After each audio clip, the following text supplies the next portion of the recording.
불자님들, 오늘도 마음이 무겁지 않으십니까? 아침에 눈을 뜨면서부터 밤에 잠들 때까지 우리는 수없이 많은 것들을 붙잡고 있습니다.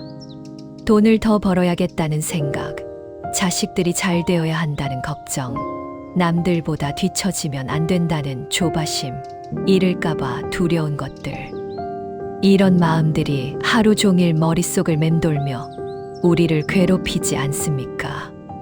특히 요즘 같은 세상에서는 더욱 그렇습니다. 물가는 계속 오르고 경제는 불안하고 미래에 대한 불안감은 점점 커져만 갑니다. 그럴 때마다 우리는 더 많이 가지려 하고 더 꽉 붙잡으려 합니다.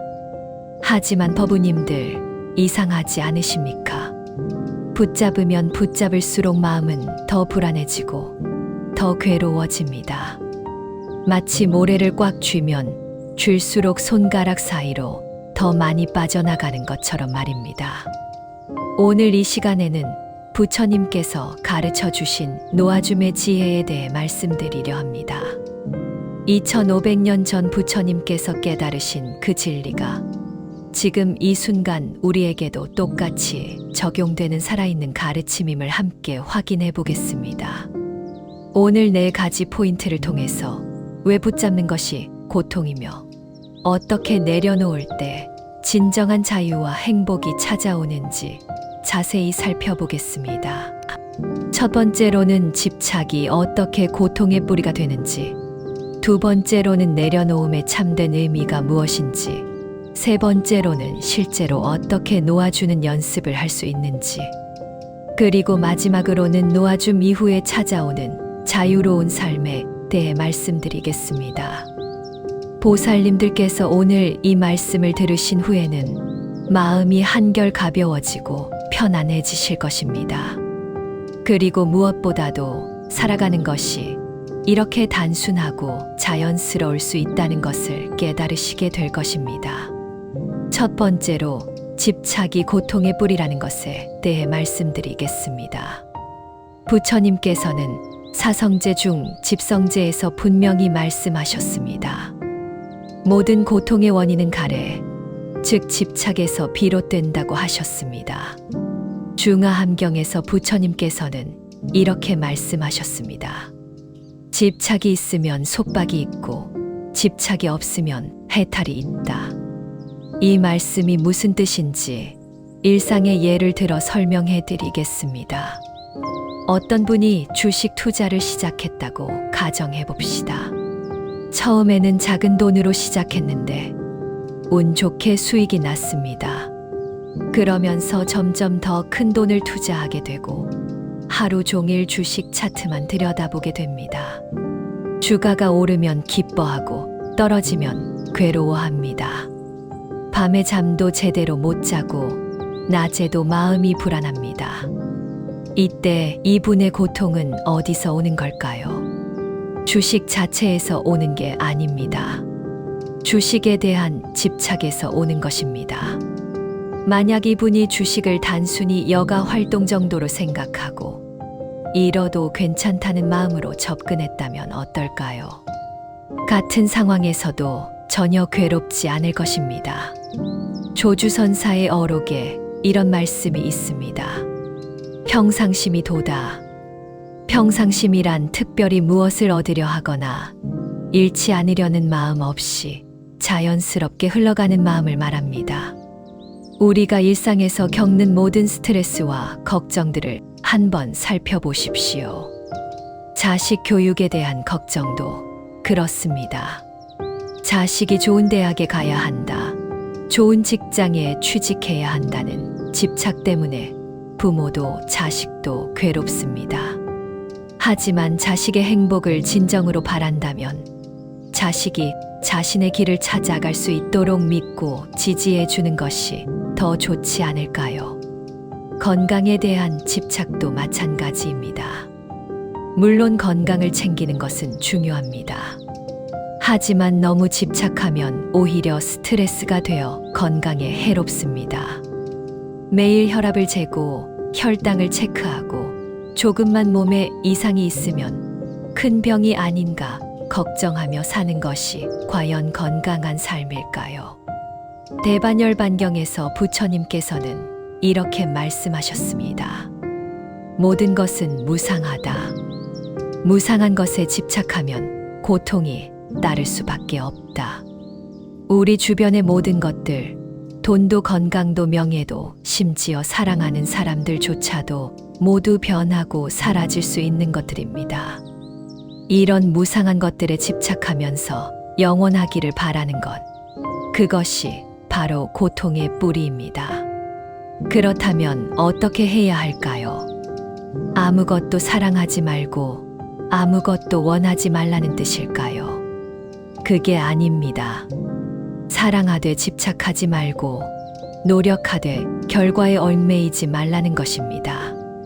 부처님께서 출가하시기 전 왕자로 계실 때 일화가 있습니다. 어느 날 아버지 정반왕과 함께 밭갈이 축제에 나가셨습니다. 그곳에서 농부가 밭을 갈 때 흙 속에서 나온 벌레를 새가 잡아먹는 것을 보셨습니다. 그 순간 부처님께서는 깊은 깨달음을 얻으셨습니다. 모든 생명이 서로 잡아먹으며 살아가는 것, 그리고 그 속에서 끊임없이 생겨나는 고통을 보신 것입니다. 이때부터 부처님께서는 진정한 해탈의 길을 찾기 시작하셨습니다. 법우님들, 집착은 우리도 모르는 사이에 우리 마음 깊숙이 자리 잡습니다. 그리고 우리의 하루하루를 무겁게 만듭니다. 오늘 하루만이라도 무엇인가를 꼭 가져야겠다는 마음, 무엇인가를 잃으면 안 된다는 마음을 잠시 내려놓아 보십시오. 그러면 마음이 얼마나 가벼워지는지 느끼실 수 있을 것입니다. 두 번째로, 내려놓음의 참된 의미에 대해 말씀드리겠습니다. 많은 분들이 내려놓는다는 것을 포기하거나 체념하는 것으로 오해하시는 경우가 있습니다. 하지만 부처님께서 가르쳐 주신 내려놓음은 그런 소극적인 태도가 아닙니다. 오히려 더 적극적이고 지혜로운 삶의 방식입니다. 반야심경에서 관자재 보살께서 깊은 반야바라밀다를 행하실 때 오온이 모두 공한 것을 비추어 보시고 모든 고액을 건지셨다고 하였습니다. 여기서 공이라는 것이 바로 내려놓음의 핵심입니다. 공하다는 것은 아무것도 없다는 뜻이 아니라 모든 것이 서로 연결되어 있으면서도 고정되지 않는다는 의미입니다. 예를 들어 설명해 드리겠습니다. 어떤 분이 사업을 하고 있다고 해봅시다. 사업을 집착하는 마음으로 한다면 어떨까요? 실패할까봐 두렵고, 경쟁자가 나타나면 불안하고, 매출이 조금만 떨어져도 잠을 못 잡니다. 이런 상태로는 올바른 판단을 내리기 어렵고, 창의적인 아이디어도 나오지 않습니다. 반면에 내려놓는 마음으로 사업을 한다면 어떨까요? 최선을 다하되 결과에 연연하지 않습니다. 실패해도 그것을 배움의 기회로 여기고 성공해도 거기에 자만하지 않습니다. 이렇게 되면 오히려 더 유연하게 상황에 대처할 수 있고 더 좋은 결과를 얻을 가능성이 높아집니다. 육조 해능 대사의 어록에 이런 말씀이 있습니다. 본래 무일물이거늘 어느 곳에 티끌이 앉겠는가. 우리의 본래 마음은 아무것도 붙잡고 있지 않은 맑고 깨끗한 상태라는 말씀입니다.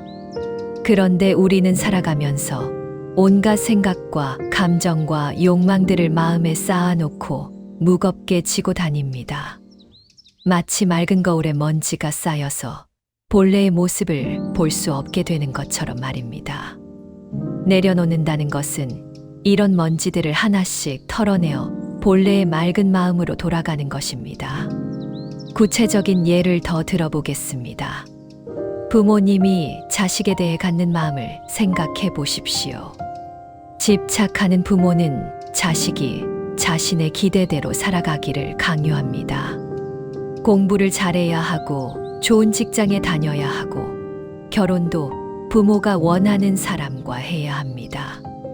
이런 집착은 자식을 위하는 것 같지만 실제로는 자식을 괴롭게 만들고 부모 자신도 괴롭게 만듭니다. 반면에 내려놓는 부모는 어떨까요? 자식이 어떤 길을 선택하든 그 선택을 존중해 줍니다. 실패해도 따뜻하게 위로해 주고 성공해도 겸손하게 축하해 줍니다. 이런 부모 밑에서 자란 자식은 더 자신감 있고 행복하게 자라날 수 있습니다. 부처님께서 제자들을 가르치실 때도 마찬가지였습니다. 법화경에 보면 부처님께서 제자들에게 설법하실 때 각자의 근기에 맞게 다르게 가르치셨다고 나와 있습니다. 어떤 제자는 엄격하게, 어떤 제자는 자상하게, 어떤 제자는 침묵으로 가르치셨습니다. 이것이 바로 집착하지 않는 가르침입니다. 한 가지 방법에만 집착하지 않고 상황에 따라 유연하게 대응하신 것입니다. 내려놓음의 또 다른 중요한 측면은 과거와 미래에 대한 집착을 내려놓는 것입니다. 많은 사람들이 과거의 실수나 아픔에 매여서 현재를 제대로 살지 못합니다. 또 미래에 대한 걱정으로 지금 이 순간을 놓치고 살아갑니다. 하지만 과거는 이미 지나갔고 미래는 아직 오지 않았습니다. 우리가 실제로 살 수 있는 것은 오직 지금 이 순간뿐입니다. 달마 대사께서 중국에 오셨을 때 양무제가 물었습니다. 내가 절을 많이 짓고 스님들을 공양했는데 공덕이 얼마나 됩니까? 달마 대사께서는 공덕이 없다고 답하셨습니다. 이것은 공덕을 쌓으려는 집착마저도 내려놓으라는 가르침입니다. 선행도 공덕을 얻으려는 계산된 마음으로 하는 것이 아니라 자연스럽게 우러나오는 자비심으로 해야 한다는 것입니다. 보살님들, 내려놓는다는 것은 냉정하거나 무관심해지는 것이 아닙니다. 오히려 더 따뜻하고 자유로워지는 것입니다. 집착이 사라지면 진정한 사랑이 가능해지고 욕심이 없어지면 진정한 풍요로움을 느낄 수 있습니다. 세 번째로, 실제로 어떻게 놓아주는 연습을 할 수 있는지 구체적인 방법을 알려드리겠습니다. 머리로는 내려놓아야 한다는 것을 알지만 실제로는 어떻게 해야 할지 모르는 분들이 많으실 것입니다. 부처님께서 가르쳐 주신 여러 가지 수행법 중에서 일상생활에서 쉽게 실천할 수 있는 방법들을 소개해 드리겠습니다. 먼저 호흡 명상법입니다. 안반수의경에서 부처님께서는 들숨과 날숨을 관찰하는 명상법을 자세히 설명해 주셨습니다. 매일 아침 일어나서 5분 정도라도 좋으니 조용한 곳에 앉아서 숨을 관찰해 보십시오. 들이마실 때는 들이마신다고 마음으로 알아차리고 내쉴 때는 내쉰다고 알아차립니다. 이때 중요한 것은 숨을 조절하려고 하지 말고 그냥 자연스럽게 흘러가는 대로 관찰만 하는 것입니다. 처음에는 여러 가지 생각들이 떠오를 것입니다. 어제 있었던 일, 오늘 해야 할 일, 걱정거리들이 자꾸 마음에 올라옵니다. 이때 그런 생각들을 억지로 없애려 하지 마십시오. 그냥 생각이 일어났구나 하고 알아차린 다음 다시 호흡으로 주의를 돌리면 됩니다. 이것이 바로 놓아주는 연습입니다. 생각이나 감정이 일어나는 것을 막을 수는 없지만 그것에 휩쓸리지 않고 놓아줄 수는 있습니다. 두 번째는 염불수행입니다. 무량수경에서는 아미타불의 명호를 염하는 것만으로도 왕생할 수 있다고 하셨습니다. 하지만 염불의 더 깊은 의미는 자아에 대한 집착을 놓아주는 것입니다. 나무 아미타불을 염할 때 나라는 존재를 아미타불의 자비에 맡겨버리는 것입니다. 일상생활에서 스트레스를 받거나 화가 날 때 마음속으로 나무 아미타불을 염해 보십시오. 그러면 점차 마음이 평온해지는 것을 느끼실 수 있습니다. 이때도 중요한 것은 무엇을 얻으려고 염불하는 것이 아니라 그냥 순수한 마음으로 부처님의 이름을 부르는 것입니다. 세 번째는 사념처 수행입니다. 사념처란 몸, 느낌, 마음, 법을 알아차리는 수행법입니다. 일상생활에서 이것을 실천하는 방법은 간단합니다.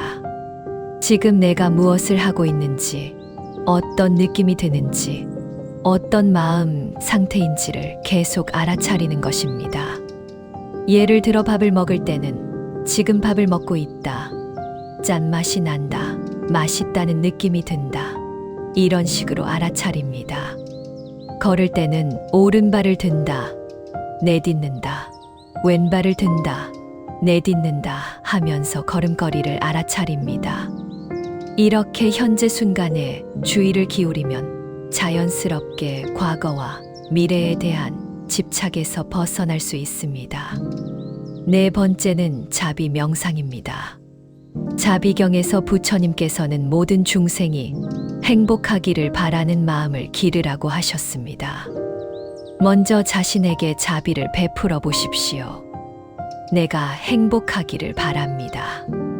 내가 건강하기를 바랍니다. 내가 평화롭기를 바랍니다. 그 다음에는 가족들에게, 친구들에게, 심지어 미워하는 사람에게까지 같은 마음을 보내보십시오. 이런 연습을 하면 자연스럽게 나만 좋으면 된다는 이기적인 마음에서 벗어날 수 있습니다. 다섯 번째는 무상 관찰입니다. 모든 것이 변한다는 것을 관찰하는 수행입니다. 아침에 피었던 꽃이 저녁에는 시들고, 어린아이가 어느새 어른이 되고, 젊었던 사람이 늙어갑니다. 이런 변화를 관찰하면서 영원한 것은 아무것도 없다는 것을 깨닫는 것입니다. 이것을 깨달으면 무엇인가를 영원히 가지려는 집착에서 자연스럽게 벗어날 수 있습니다. 임재 선사의 어록에 이런 말씀이 있습니다. 수처작주 입척해진. 어디에 있든지 주인이 되고 어떤 곳에 있든지 진실하라는 뜻입니다. 외부 상황에 끌려다니지 말고 어떤 상황에서든지 자신의 중심을 잃지 말라는 가르침입니다. 이런 수행들을 하루에 조금씩이라도 꾸준히 해보십시오. 처음에는 어색하고 잘 안 될 수도 있습니다. 하지만 포기하지 마시고 계속 연습해 보십시오. 마치 근육을 단련하듯이 놓아주는 능력도 연습을 통해 기를 수 있습니다. 법우님들, 이런 수행은 특별한 시간을 따로 내서 해야 하는 것만은 아닙니다. 일상생활 속에서도 언제든지 할 수 있습니다. 버스를 기다리면서, 걸어가면서, 심지어 화장실에 앉아 있으면서도 할 수 있습니다. 중요한 것은 마음가짐입니다. 네 번째로, 놓아줌 이후에 찾아오는 자유로운 삶에 대해 말씀드리겠습니다. 많은 분들이 궁금해 하시는 것이 있습니다. 모든 것을 내려놓으면 무기력해지는 것은 아닌지, 아무것도 하지 않게 되는 것은 아닌지 걱정하시는 분들이 계십니다. 하지만 실제로는 정반대입니다. 집착을 내려놓으면 오히려 더 적극적이고 창조적인 삶을 살 수 있게 됩니다. 유마경에 보면 유마거사라는 제가 불자가 나옵니다. 이분은 부자이면서도 출가한 스님들보다 더 깊은 깨달음을 얻은 분으로 유명합니다. 유마거사는 세속의 삶을 살면서도 전혀 그것에 얽매이지 않으셨습니다. 사업도 하고 가정도 꾸리고 사회 활동도 하시면서도 마음은 항상 자유로우셨습니다. 이것이 바로 놓아줌의 진정한 모습입니다. 세상을 등지는 것이 아니라 세상 속에서 자유롭게 사는 것입니다.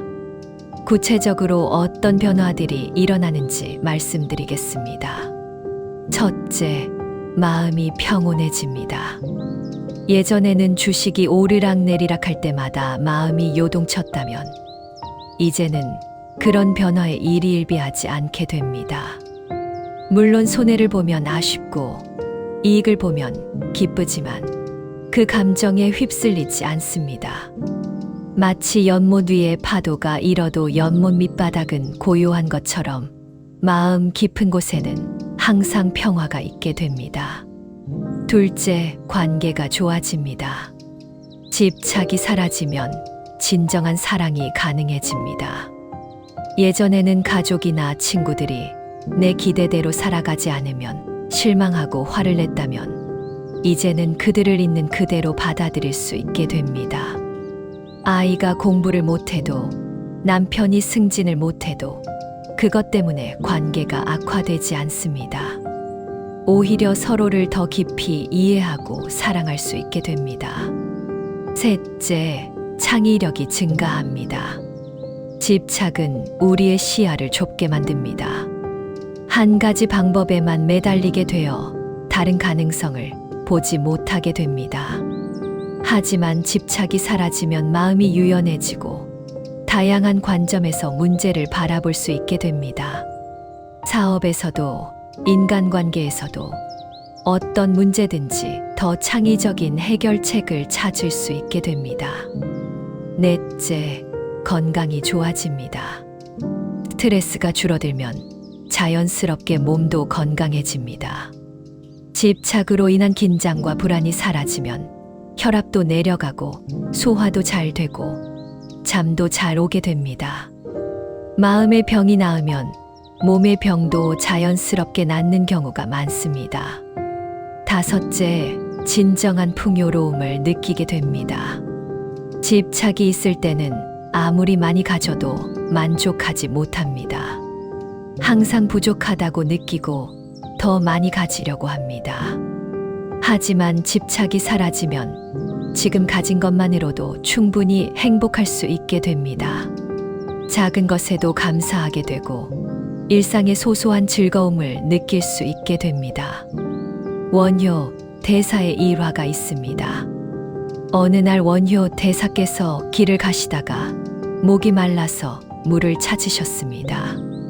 어둠 속에서 발견한 그릇에 담긴 물을 마시고 아주 시원하다고 하셨습니다.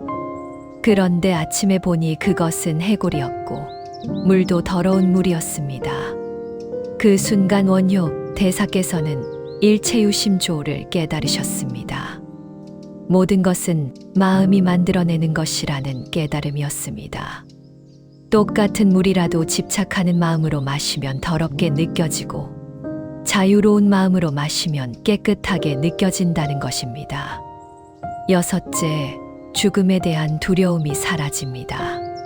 집착이 있을 때는 죽음이 모든 것을 빼앗아 가는 것처럼 느껴집니다. 하지만 집착이 사라지면 죽음도 자연스러운 변화의 한 과정으로 받아들일 수 있게 됩니다. 빈소일 때 부처님께서 열반에 드시면서 마지막으로 하신 말씀이 있습니다. 모든 법은 소멸하는 것이니 게으르지 말고 정진하라. 죽음마저도 두려워하지 않으시고 담담하게 받아들이신 것입니다. 일곱째, 진정한 자유를 누리게 됩니다. 집착이 있을 때는 그 집착의 노예가 됩니다. 돈에 집착하면 돈의 노예가 되고 명예에 집착하면 명예의 노예가 됩니다. 하지만 집착이 사라지면 진정으로 자유로워집니다. 무엇에도 얽매이지 않고 자신이 원하는 대로 살 수 있게 됩니다. 보살님들, 이런 변화들은 하루아침에 일어나는 것이 아닙니다. 꾸준한 수행과 연습을 통해서 조금씩 일어나는 변화입니다. 하지만 한번 맛보기 시작하면 그 달콤함을 잊을 수 없게 됩니다. 마치 감옥에 갇혀 살던 사람이 자유의 맛을 보는 것과 같습니다. 석가모니 부처님께서 2500년 전에 깨달으신 이 진리는 지금도 여전히 유효합니다. 시대가 바뀌고 환경이 바뀌어도 인간의 마음 구조는 크게 달라지지 않기 때문입니다. 지금 이 순간에도 부처님의 가르침을 따라 살아가는 수많은 사람들이 진정한 자유와 행복을 누리고 있습니다. 오늘 이 말씀을 들으신 법우님들께서도 이제부터는 조금씩 집착을 내려놓는 연습을 시작해 보시기 바랍니다. 처음에는 어려울 수도 있고, 때로는 다시 집착에 빠질 수도 있습니다. 하지만 그럴 때마다 다시 알아차리고 놓아주는 연습을 하시면 됩니다. 완벽하지 않아도 괜찮습니다. 조금씩 나아가는 것만으로도 충분합니다. 부처님께서도 단번에 깨달음을 얻으신 것이 아닙니다. 오랜 세월 동안 수행하시고 노력하신 끝에 마침내 깨달음을 얻으셨습니다. 우리도 부처님의 발자취를 따라 한 걸음 한 걸음 나아가면 됩니다. 오늘 말씀드린 4가지 내용을 간단히 정리해 드리겠습니다. 첫째, 집착이 고통의 뿌리라는 것을 깨닫고, 둘째, 내려놓음의 참된 의미를 이해하고, 셋째, 구체적인 수행법을 통해 놓아주는 연습을 하고, 넷째, 그 결과로 찾아오는 자유로운 삶을 기대하며 살아가는 것입니다. 불자님들께서 오늘 이 말씀을 마음에 새기시고 일상생활에서 실천해 보시기 바랍니다. 그러면 분명히 마음이 가벼워지고 삶이 즐거워지는 것을 경험하실 수 있을 것입니다. 만약 오늘 말씀이 도움이 되셨다면 좋아요 버튼을 눌러주시고 댓글로 여러분의 경험이나 궁금한 점을 나눠주시면 감사하겠습니다. 그리고 주변에 마음이 힘든 분들이 계시다면 이 영상을 공유해서 부처님의 지혜가 더 많은 분들에게 전해질 수 있도록 도와주시기 바랍니다. 모든 중생이 고통에서 벗어나 진정한 행복을 누릴 수 있기를 간절히 기원하며 오늘 법문을 마치겠습니다. 불자님들 모두 건강하시고 평안하시기 바랍니다. 나무 아미타불 관세음보살